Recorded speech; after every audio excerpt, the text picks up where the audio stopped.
Takto nádherne slnečno, ale poriadne mrazivo dnes bolo na poľskej strane Tatier, ale my sa dnes ani zďaleka nebudeme baviť o sánkovaní či lyžovaní.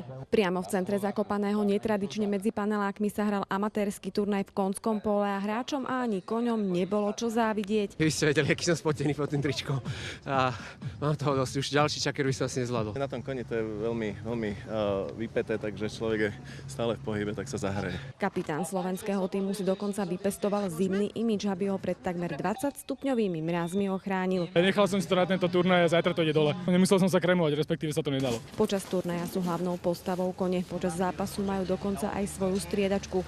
Slovenský tým si do Zakopaného priviezol 13 takýchto luxusných krásavcov, o ktorých musí byť 100% postarané. Ich poslušnosť je pri tomto športe neuveriteľne dôležitá.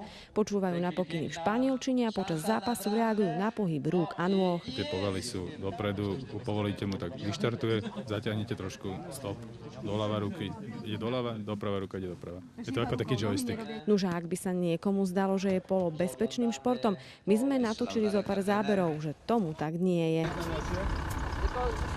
Ten mecz, koniec, to już oczywiście było poza.